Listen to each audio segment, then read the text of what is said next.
Hello, welcome back to my kitchen. I'm Tina Wells from Living Delicious Nutrish, and I took a couple of days to have a nice Labor Day weekend and develop some new recipes. And I think you're going to be really excited because this whole next series is going to be fish, all Greek and Mediterranean inspired fish dishes. Some of the traditional recipes that I've paleotized and some things that I've kind of invented on my own.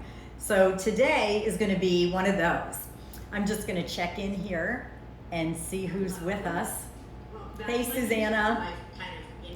So the first thing I'm going to do is get this pan preheated. And the most important thing about this that I'm making today is this tuna. I know the can is upside down, but this is Safe Catch Tuna. It's a new affiliate of Whole30. So what I'm doing today is a Mediterranean tuna bake with spaghetti squash, replacing the noodles, some dairy-free coconut milk to replace the dairy, and some vegan feta, which is made from plants, nuts, and so it is compatible with your Whole30. We're not eating gobs of it, and doing all sorts of terrible things like we would with regular cheese, since this is an elimination protocol. But we are mixing it into this recipe to give this sauce a nice creamy, briny flavor reminiscent of feta and all those Mediterranean flavors. So this is getting warm. I'm going to turn it up a little bit. And this recipe will be on the blog later today or tomorrow. As you know, I've been doing my Koutala series. Koutala in Greek means wooden spoon. And that was, my grandmother's favorite tool, the wooden spoon. She was either making us something amazing with it, or she was, going after us if we were being naughty. So it was something to, fear and behold all at once. Okay, this pan is getting hot. I'm just going to add about 2 tablespoons of olive oil. I'm actually cutting this recipe in half for you today, so you'll see me prepare half of it, and then I have the other half in a small casserole dish in the oven, and I'll bring that out after I show you how to assemble. And and this is a great option if you decide you want to make half and then freeze half, or double it, because why do it twice? So I have about a half of a red onion that I just added to the pan, and some mixed bell peppers. It's a total of 1 regular size pepper. I used the mini peppers, so I did 3, and then I could get all these beautiful colors going. So it's red, yellow, and orange. I'm just gonna get those sauteing. And while those are doing their thing, let me tell you a little bit about this spaghetti squash. Yes, I love baked spaghetti squash. I love to roast it in the oven. I love when it gets all caramelized and those beautiful crispy edges. But look, we're gonna put this back in the oven anyway, and it's gonna develop those nice crispy edges, and the extra water will evaporate out. So here's a trick. You cut the squash in half, oil, salt, and pepper face down into a microwavable dish that will hold them both. A little bit of water, cover it with plastic wrap. All these steps are going to be in another video. And you have cooked spaghetti squash in the microwave in 15 minutes. It's tender. It came right out of the skin. You could eat it just like this. It's perfect. And I don't see why I should take an hour in the oven to bake the spaghetti squash when I can do it in 15 minutes. It's going back in the oven anyway. I don't know if that makes me lazy or smarter, but you decide. So I just want to sweat these until they start to get a little soft. I'm not going for any caramelization or anything. I really want those bright, yummy flavors. And to make this really super Mediterranean, I have all sorts of fun extra ingredients that I'm going to add. But first I'm going to make the sauce. Once this gets a little more, let me grab my garlic clove. I just realized I don't have it. I'll be right back. Just going to chop up this garlic clove while these are sauteing. and it's raining. I don't know if you can hear that, but it's on my skylight. So I already peeled it. I'm just giving it a little smash with the side of my knife and going through it. I don't want big chunks. I just want it to be minced so it can blend in with all these other flavors. And I always add the garlic after everything else has a head start. Otherwise, these little teeny tiny pieces of garlic will burn, and we don't like that burned flavor. If you add things in stages based on how quickly they cook, starting with what takes the longest and work your way to what takes the shortest amount of time, you can do almost anything in one pan. And doesn't that make life easier? I don't know, around here I got the guys doing the dishes, but if I have to do the dishes, I'm definitely gonna take the easy way out. So this is nice and minced up now. You can see. And these vegetables are about where I want them, so I'm gonna go ahead and throw in the garlic. And I only need to stir this around until it starts to really get nice and aromatic. I'll bring this back over so you guys can see it. It's so much easier for me to work on this counter with my induction burner than it is over there against the wall with the stove. You guys can just see everything a lot easier. And boy, does that smell delicious. I'm gonna hit it with a little salt and pepper. I like to layer my seasoning. It does not over season your food. It only adds flavor as you go. And I'm just doing a little pinch of salt and a little bit of cracked black pepper. And I'll give that another stir. Because the more you season as you go, the more those flavors won't cook in. It's not gonna over salt or over pepper anything. Okay, next we're going to add some chopped Kalamata olives. I just bought the pitted Kalamata olives at the store and put them, you know, on the board and went through them with the knife, rough chop. And then a can, a full can, I'm showing you half, of just artichokes in brine. Not marinated, because most of the time the oils that are used to marinate the artichokes are not good for us. And on Whole30, so I was at the store this morning looking for artichoke hearts, and what I found were primarily either canola oil or sunflower oil. Some had olive oil, but it was a combination of olive oil. I don't even want to go there. So we'll add our own oil and keep it delish and nutrish. And this just smells incredible. If you're not a tuna fan, but you love Mediterranean flavors, you're gonna love this dish. So now, as I said, I have the Safe Catch tuna, but before I add the tuna, I wanna add that last because I don't really want it to cook out a lot. I'm going to add, oh, I have to add my capers. Can't cook without capers. 1 tablespoon of capers. I think the recipe calls for 2, but since we're doing half, we just love that briny, delicious flavor with our fish, with any fish dish. Okay, next, I'm gonna make my sauce, which is gonna be a can of full-fat coconut milk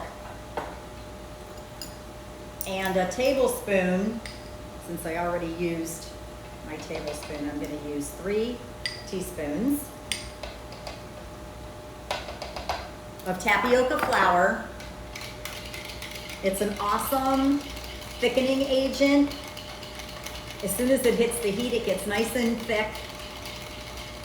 And you don't have to worry about grain because tapioca comes from a root, so it's completely grain-free. I'm just mixing it up with this whisk to make sure that it's really incorporated. You don't want any lumps, and it will settle to the bottom if you leave it sit for a little bit. So if you prep this in advance, give it a quick stir before you add it to the sauce, or you're gonna find all that tapioca flour in the bottom of your measuring cup. So that looks like it's nice and incorporated, and it's going in. And you will see this gets thick right away. And it's okay to turn the heat up a little bit if you want to just quicken the process.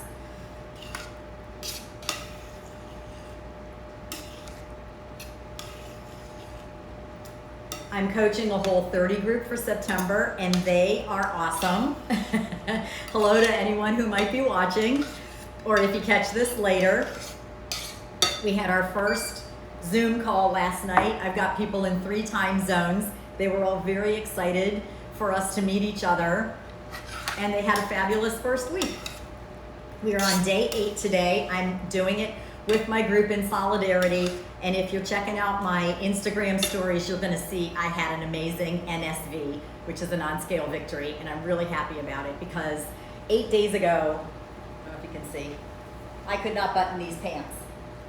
And today, ta-da!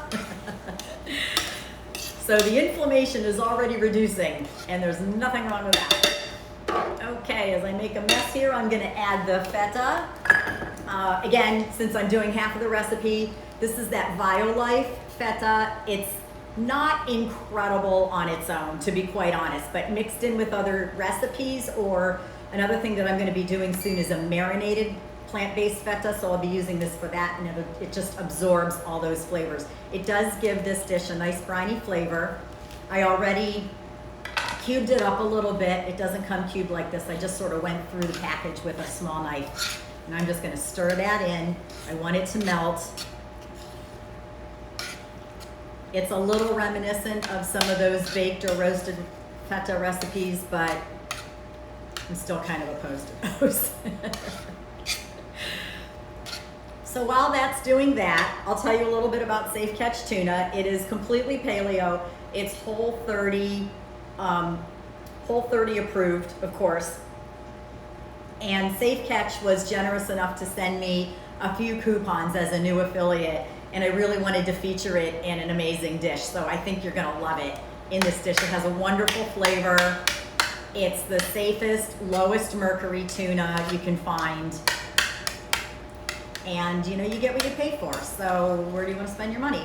On really good food that doesn't have toxins or prescription drugs. I know, I cracked myself up. All right, this is pretty melted in.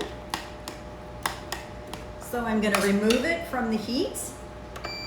Grab a cork so I can push my burner out of the way. So this is off the heat now. I think you can see that. Come a little closer this way. Okay. And if you see some of the larger pieces of feta, just kind of mash them down. I love tongs because you can pick things up, you can use the side, you can use the edge for cutting if you need to. They're a multi-purpose tool. And you know, I don't know, am I lazy or smarter? So I'm just making sure the rest of those are in there. Gonna give it another hit of salt and pepper. Just to keep layering those flavors. I'm not adding any herbs because my garden is sans herbs right now. The hot Florida weather got the best of it. But I will be replanting my garden. You could add dried herbs if you like to just give it another extra kick. You can add some fresh herbs when it comes out of the oven. Honestly, I think all these flavors that are in here already make it amazing. You don't need it. I'm trying to simplify, but if you decide you want to step it up a notch, go for it. So I'm just going to add this tuna. It says not to drain it, but I am pouring a little of the liquid off because I don't want it to dilute my sauce. And because the recipe calls for 3 cans, I'm doing 1.5 cans. When you make this, you'll use 3 cans. And then I'm just going to chunk them up. And it's just the most beautiful color and texture. It's not dry. Stir that in the rest of the way with my tongs and make sure that all of those pieces of tuna are nice and incorporated into this sauce and gives it a delicious, even consistency. And if you see any more of that feta floating around, you can mash it down. It's okay to have a few pieces. I mean, why not? We're not gonna go crazy. All right, that's nice and incorporated in. The sauce looks amazing. Whoop, you guys know me. And this spaghetti squash is still a little warm, but it's not terribly warm. And I'm just gonna pour this sauce right over the spaghetti squash. I love spaghetti squash instead of noodles. Gonna make sure all of that gets in there. Get my pan in the sink over here. And then I'm just gonna mix it all together. I don't like to layer it. I think it's better when the noodles are mixed in. They help absorb that flavor because you know these spaghetti squash strands really do pick up whatever flavor you hit them with. And you're gonna see when this bakes, it doesn't need the crumb topping. It's just so good like this. And I think the other one in the oven should be close to done. It's been in for about a half an hour. So let me put this in. I'll be right back. I'm gonna put this in the oven and bring back the other one for you.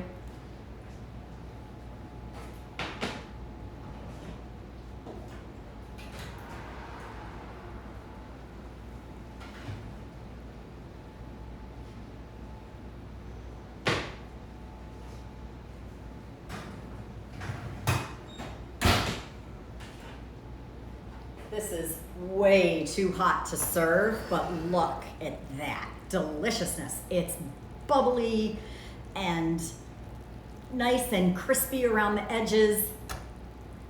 It just looks delicious and smells amazing. I really want to cut into it to show you how amazing it is, but it's just got to set for a little bit and cool so that all of the liquids can just come together a little bit, and then it's going to be delicious. But I really just wanted you to see how gorgeous this is.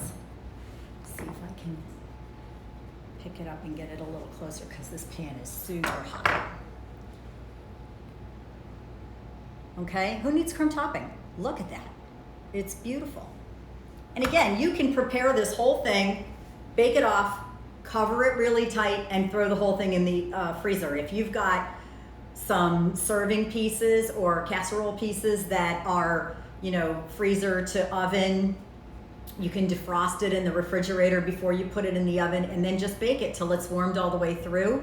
And you have this, so why do it twice? I always say, prep it once and eat for a couple of days.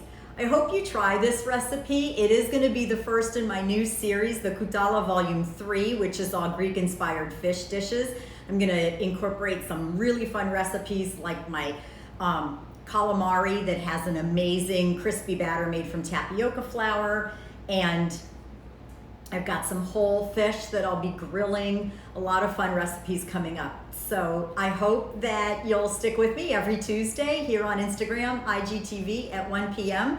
Go on over to YouTube and hit that subscribe button and you can catch up with all of my previous videos. And if you're in my Whole30 group, I really hope you try this because I think we'll have something fun to talk about. Okay, that's it for me today. Thanks for joining me. I love you all, and I'll see you next Tuesday. Great. Have a wonderful day.